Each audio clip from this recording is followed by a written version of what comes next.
ಇದೆ, ಅದು ಜನ ಕಲ್ಯಾಣದ ಹಿತ ಇದೆ ಅನ್ನುವಂಥದ್ದು ಭಾಳ ಅವರೇ ಸ್ಪಷ್ಟೀಕರಿಸಿದ್ದು ನನಗೆ ಅತ್ಯಂತ ಸಂತೋಷ ಅನಿಸಿ ನಾನು ಕೂಡ ಎರಡು ವೇದಿಕೆಯನ್ನು ಉದ್ದೇಶಿಸಿ ಮಾತನಾಡಬೇಕು ಅಂತ ಬಂದೆ.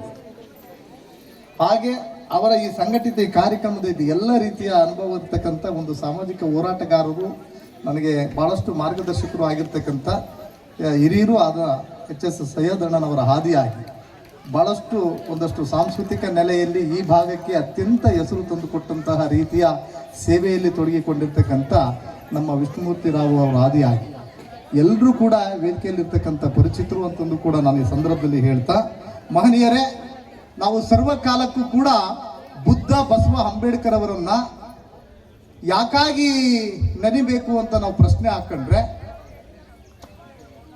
ಅವರ ಚಿಂತನೆಗಳು ಏನಾಗಿದ್ವು ಅಂತಂದೇಳಿ ಯೋಚನೆ ಮಾಡಿದಾಗ ಸದಾ ಅವರು ನಮ್ಮ ಮನುಕುಲಕ್ಕೆ ಆದರ್ಶವಾಗೇ ಉಳಿತಾರೆ. ಆ ರೀತಿಯಾದಂತಹ ಒಬ್ಬ ಸಾಮಾಜಿಕ ಚಿಂತನೆ ಉಳ್ಳವರ ಬದುಕಿನ ಆಲೋಚನೆಗಳು ಯಾವ ರೀತಿ ಇರ್ತವೆ ಅನ್ನೋದಕ್ಕೆ ಒಂದು ಮಾತನ್ನು ನಾನು ಹೇಳ್ತೀನಿ. ಆ ಮಾತು ಹೇಳಿದ ನಂತರ ಇದು ಎಲ್ಲರಿಗೂ ಗೊತ್ತಿರ್ತಕ್ಕಂಥದ್ದಲ್ಲ ಅಂತ ಅನ್ನಿಸ್ಬೋದು. ಆದರೆ ಒಬ್ಬ ಕವಿ ಹೇಳ್ತಾನೆ, ನಾನು ಸತ್ತಾಗ ಯಾರೂ ಕೂಡ ಅಳಬೇಡಿ ಅಂತ ಹೇಳ್ತಾನೆ. ಕವಿ ಏನು ಹೇಳ್ತಾನೆ, ನಾನು ಸತ್ತಾಗ ಯಾರೂ ಕೂಡ ಅಳಬೇಡಿ, ಯಾಕೆಂದರೆ ನಾನು ಕೂಡ ಬಹಳಷ್ಟು ಹತ್ತಿದ್ದೇನೆ, ಸತ್ತವರು ಯಾರೂ ಬದುಕಿ ಬಂದಿಲ್ಲ ಅಂತ ಹೇಳ್ತಾನೆ. ಆ ರೀತಿಯ ಚಿಂತನೆ ಇರ್ತಕ್ಕಂಥ ಮಹನೀಯರು ಸದಾ ಸಮಾಜದಲ್ಲಿ ಉಳಿತಾರೆ ಅನ್ನಲಿಕ್ಕಾಗಿ ನಾವು ಸಾಮಾಜಿಕವಾಗಿ ಒಂದಷ್ಟು ಎಲ್ಲ ರೀತಿಯ ಹಿತಚಿಂತನೆ ಉಳ್ಳಂಥ ಒಂದು ಸಮಕಾಲೀನ ಆಲೋಚನೆ ಮಾಡಿದಂಥ ಬುದ್ಧ ಬಸವ ಅಂಬೇಡ್ಕರ್ ಅವರನ್ನು ನೆನಲೇಬೇಕಾಗ್ತದೆ.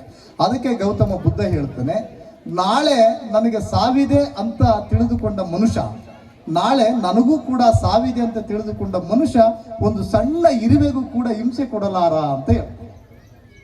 ನೋಡ್ರಿ, ಗೌತಮ ಬುದ್ಧ ಎಂಥ ಮಾತನ್ನು ಹೇಳ್ತಾನೆ, ನಾಳೆ ನನಗೂ ಕೂಡ ಸಾವಿದೆ ಅಂತಂದು ಯಾರು ತಿಳ್ಕೊಂತಾರೋ ಅವನಿಂದ ಈ ನೆಲದ ಮೇಲೆ ಜೀವಿಸ್ತಕ್ಕಂಥ ಒಂದು ಸಣ್ಣ ಇರುವೆಗೂ ಕೂಡ ಹಿಂಸೆ ಕೊಡಲಾರ ಅಂತ ಗೌತಮ ಬುದ್ಧ ಹೇಳ್ತಾನೆ.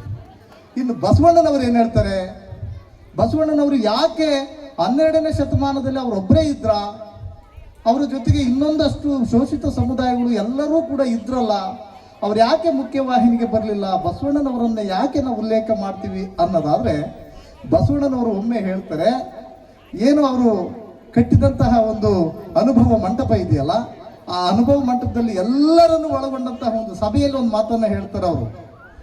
ಈ ಅನುಭವ ಮಂಟಪದಲ್ಲಿ ಇರ್ತಕ್ಕಂಥವ್ರು ಈ ಅನುಭವ ಮಂಟಪದಲ್ಲಿ ನಾನೊಬ್ಬನೇ ಭಕ್ತ ಅಂತ ಹೇಳ್ತಾರೆ. ಅವರೆಲ್ಲರಿಗೂ ಕೋಪ ಬರುತ್ತೆ, ನಾವೆಲ್ಲರೂ ಭಾಗಿಯಾಗಿದ್ದೇವೆ, ನಾವೆಲ್ಲರೂ ಕೂಡ ಪ್ರತಿದಿನ ಬರ್ತೀವಿ, ಸೇವೆ ಮಾಡ್ತಾ ಇದ್ದೀವಿ, ನಾನು ಒಬ್ಬನೇ ಈ ಅನುಭವ ಮಂಟಪದಲ್ಲಿ ಭಕ್ತ ಅಂತ ಹೇಳ್ಕೊಂತಾನಲ್ಲ ಅಂತೇಳಿ ಕೋಪ ಬರ್ತದೆ. ಅವ್ರು ಮುಂದುವರಿಸಿ ಹೇಳ್ತಾರೆ, ಇನ್ನು ಉಳಿದವರೆಲ್ಲರೂ ಕೂಡ ಶಿವಶರಣರು ಅಂತ ಹೇಳ್ತಾರೆ.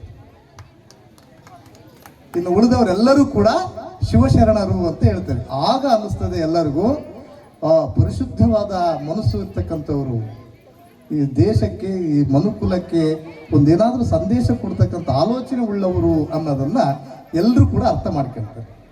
ಅವರ ಆದಿಯಾಗಿ ಬಂದಂತ ಡಾಕ್ಟರ್ ಭೀಮರಾವ್ ರಾಮ್ಜಿ ಅಂಬೇಡ್ಕರ್ ಅವರೊಂದು ಮಾತನ್ನು ಹೇಳ್ತಾರೆ, ಎಲ್ಲಿ ಒಂದಷ್ಟು ಸ್ವಾಭಿಮಾನದಿಂದ ಬದುಕಬೇಕು ಅಂತೇಳಿ ಆಲೋಚನೆ ಹುಟ್ಟುಕೊಂಡಾಗ ಅದಕ್ಕೆ ಬಹುದೊಡ್ಡವಾಗಿ ಶಿಕ್ಷಣ ಒಂದು ಭಾಗವಾಗಬೇಕು ಅಂತ ಹೇಳ್ತಾರೆ. ಹಾಗಾಗಿ ಪ್ರತಿಯೊಬ್ಬ ವ್ಯಕ್ತಿನೂ ಕೂಡ ಒಂದು ದಿನಕ್ಕೆ 10 ರೂಪಾಯಿಯಂತೆ ದುಡಿದ್ರೆ ಅದರಲ್ಲಿ 8 ರೂಪಾಯಿಯನ್ನ ನಿನ್ನ ಬದುಕಿನ ನಿರ್ವಹಣೆಗೆ ಬಳಸ್ಕೋ, ಉಳಿದ 2 ರೂಪಾಯಿಯನ್ನ ನಿನ್ನ ಜ್ಞಾನಾರ್ಜನೆ ಕೊಡುವಂತಹ ಒಂದು ಪುಸ್ತಕವನ್ನ ಖರೀದಿ ಮಾಡು ಅಂತೇಳಿ ಅಂಬೇಡ್ಕರ್ ಅವರು ಹೇಳ್ತಾರೆ. ಇಂತಹ ಲೋಕ ಚಿಂತನೆ ಇದ್ದಂಥವರು, ಅವರೆಂದೂ ಕೂಡ ಸ್ವಾರ್ಥಕ್ಕಾಗಿ ಬದುಕನ್ನ ಕಂಡವರಲ್ಲ, ಸದಾ ಸಮಾಜಮುಖಿಯಾಗಿ ಬದುಕಿದಂಥವರು.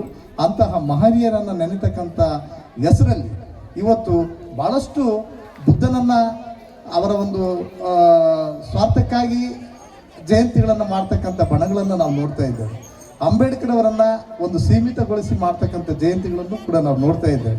ಬಸವಣ್ಣನವರನ್ನ ಮಾತನಾಡುವುದೇ ಬೇರೆ, ಆಚರಣೆ ಮಾಡ್ತಕ್ಕಂಥದ್ದೇ ಬೇರೆ ಅನ್ನೋ ರೀತಿಯಲ್ಲಿ ಇವರು ನಮಗೇ ಸಂಬಂಧಪಟ್ಟವರನ್ನು ಆಚರಣೆ ಮಾಡೋದನ್ನು ಕೂಡ ನಾವು ನೋಡ್ತೇವೆ. ಆದರೆ ಅವೆಲ್ಲ ನೆಲೆಯನ್ನು ಮೀರಿ ಅವರನ್ನ ಒಂದು ಯಾವುದೇ ಜಾತಿ ವರ್ಗಕ್ಕೆ ಸೀಮಿತ ಮಾಡದೆ ಜನಮಧ್ಯದಲ್ಲಿ ಅವರ ವಿಚಾರ ಅನಾವರಣ ಮಾಡಬೇಕು ಅಂತ ಆಲೋಚನೆ ಮಾಡಿ ಇವತ್ತಿನ ಈ ಕಾರ್ಯಕ್ರಮ ಸಮಾಜಕ್ಕೆ ಮಾದರಿ ಎನಿಸುವ ರೀತಿಯಲ್ಲಿ ಆಯೋಜನೆ ಮಾಡಿರುವಂಥದ್ದು ಕೂಡ ಇದು ಒಂದು ಸಮುದಾಯ, ಒಂದು ಜನಾಂಗಕ್ಕೆ ಒಂದು ಸಂದೇಶ ಅಂತ ಭಾವಿಸ್ತೇನೆ. ಹಾಗೆ ಈ ಒಂದು ಜಿಲ್ಲೆಯ ರಾಜಕಾರಣ ಮತ್ತು ರಾಷ್ಟ್ರದ ರಾಜಕಾರಣಕ್ಕೆ ಅತ್ಯಂತ ಹೆಸರು ತಂದು ಕೊಟ್ಟಂಥವರು, ಅವರದೇ ಆದಂಥ ಒಂದು ಜನಾಂಗದ 100 ಮತ ಇಲ್ಲದೆ ಇದ್ರೂ ಕೂಡ ಅತ್ಯಂತ ಆದರ್ಶಪ್ರಾಯವಾಗಿ ರಾಜಕಾರಣದಲ್ಲಿ ಹೆಸರು ಕಂಡಂಥವರು.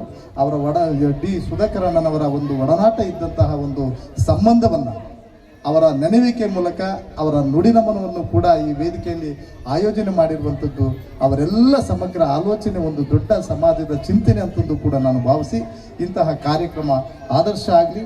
ನಾನು ಹೇಳಿದೆ, ಇಲ್ಲಿ ವಿದ್ಯಾರ್ಥಿಗಳಿಗೆ ಅವರ ಮನೆ ಮುಂದೆ, ಅವರ ಪೋಷಕರ ಮುಂದೆನೇ ಸನ್ಮಾನ ಮಾಡ್ತಕ್ಕಂಥ ಕೆಲಸನೂ ಕೂಡ ಆಗಿದೆಯಲ್ಲ, ಇದು ಅತ್ಯಂತ ಸಂತೋಷದ ವಿಷಯ. ಪ್ರತಿಭಾವಂತರನ್ನ ಗುರುತಿಸುವಂಥದ್ದು ಇದೆಯಲ್ಲ, ನಿಮ್ಮ ಮಕ್ಕಳನ್ನ ಬೆಂಗಳೂರಿಗೆ ಕರ್ಕೊಂಡೋಗಿ ಸನ್ಮಾನ ಮಾಡಿರುವಂಥದ್ದು ನಿಮಗಷ್ಟೇ ಗೊತ್ತಿರ್ತದೆ, ನಿಮ್ಮ ಕುಟುಂಬಕ್ಕಷ್ಟೇ ಗೊತ್ತಿರ್ತದೆ. ಆದರೆ ಈ ರೀತಿಯ ಸ್ಥಳೀಯವಾಗಿ ನಿಮ್ಮ ಮುಂದೆ ಮಕ್ಕಳನ್ನು ಸನ್ಮಾನ ಮಾಡುವಂತಹ ಒಂದು ದೊಡ್ಡ ಆಲೋಚನೆ ಮತ್ತು ಆ ಔದಾರ್ಯ ಗುಣ ಇದೆಯಲ್ಲ, ಅದು ಆ ಮಗುವಿನ ಬೆಳವಣಿಗೆಗೆ ಅತ್ಯಂತ ದೊಡ್ಡ ಒಂದು ತಿರುವನ್ನು ತಂದುಕೊಡ್ತದೆ ಅನ್ನೋ ಮಾತನ್ನು ಕೂಡ ಹೇಳ್ತಾ, ಈ ಕಾರ್ಯಕ್ರಮದಲ್ಲಿ ನಿಮ್ಮೆಲ್ಲರ ಸಮ್ಮುಖದಲ್ಲಿ ನನಗೂ ಕೂಡ 2 ಮಾತಾಡಲಿಕ್ಕೆ ಅವಕಾಶ ಮಾಡಿಕೊಟ್ಟು